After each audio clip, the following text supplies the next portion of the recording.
yang bersangkutan oleh karena itu dengan pidana penjara 10 tahun dan membayar denda 1 miliar rupiah subsidi 6 bulan kurungan.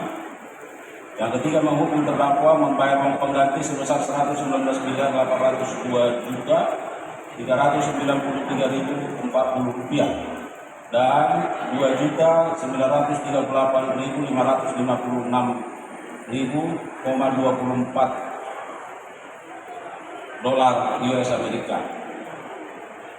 Rekan-rekan sekalian, bahwa atas putusan tersebut, jaksa selaku eksekutor telah melakukan tugas dan kewenangannya berdasarkan ketentuan dalam pasal 270 KUHP,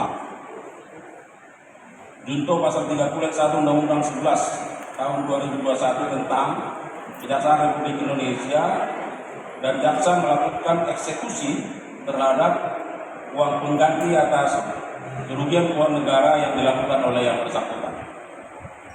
Perlu kami sampaikan juga bahwa terpidana Lelis telah menjalani pidana pokok dan telah mulai menjalani pidana subsidiar sejak tanggal 7 April 2025 berdasarkan daftar lampiran keputusan Menteri Imigrasi dan Pemasyarakatan Republik Indonesia nomor PAS 553 dan seterusnya, bahwa terpidana Lelis telah menjalani pidana subsidiar uang pengganti sejak tanggal 7 April 2025 sampai dengan tanggal 2 September. Jadi sampai dengan kemarin. Artinya yang bersangkutan telah menjalani pidana subsidiar dari pembayaran uang pengganti. Supaya sama-sama kita pahami, sehingga total pidana subsidiar yang sudah dijalani adalah 149 hari dari 7 April sampai 2 September, sehingga total uang pengganti yang oleh yang bersangkutan, kalau kita lihat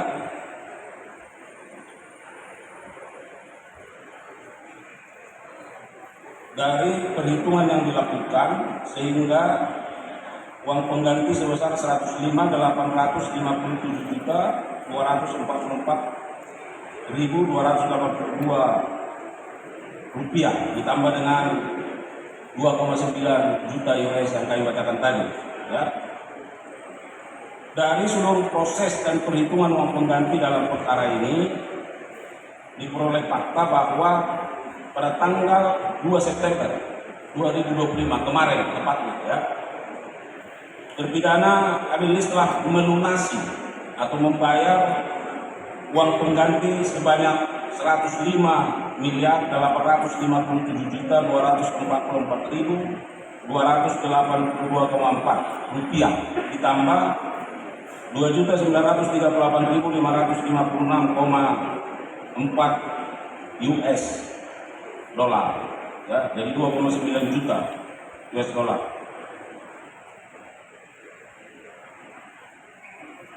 Dan yang bersangkutan telah membayar kepada jaksa eksekutor melalui Bank BRI.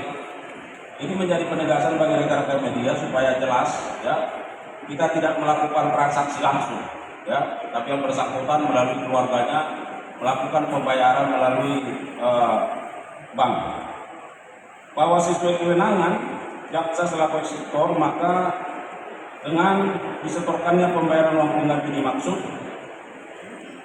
jaksa pada Kejaksaan Negeri Medan akan melakukan penyetoran ke kas negara, sebagai penerimaan negara bukan pajak Kejaksaan Republik Indonesia.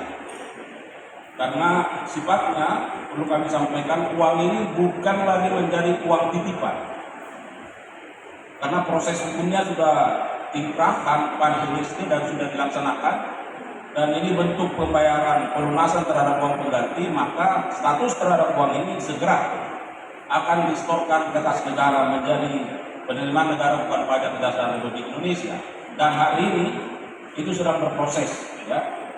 Jadi jaksa melalui Kejari Medan, Pak Kajari hadir di sini, dan tim sekarang sedang melakukan pengurusan untuk itu. Rekan-rekan media, maka penyelesaian atau pembayaran uang pengganti ini menunjukkan keseriusan kami, komitmen kami, bahwa bagaimana upaya-upaya pemulihan kerugian keuangan negara akan kami lakukan terus dalam konteks penegakan hukum, khususnya terkait dengan tindak pidana korupsi. Jadi kita jangan hanya menghukum orang, ya, tetapi juga secara linier bagaimana upaya pengembalian terhadap kerugian keuangan negara. Hal yang lain yang perlu kami tegaskan juga bahwa kami melakukan press release terkait dengan uang sebanyak ini semata-mata bukan, ya, untuk pencitraan diri, itu harus kita tegaskan. Tetapi ini bagian dari tanggung jawab kami sebagai aparat penegak hukum. Ada akuntabilitas publik yang harus kami sampaikan secara terbuka ke masyarakat, supaya masyarakat juga mengikuti bagaimana perkembangan dari penegakan hukum itu sendiri.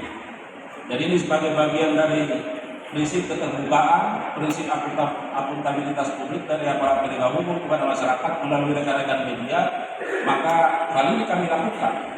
Dan tentu dengan peristiwa ini kita harapkan akan ada pembelajaran, ada edukasi, ada efek jerah juga, ya, bagi siapa saja yang mencoba melakukan tindak pidana, khususnya tindak pidana korupsi. Saya kira itu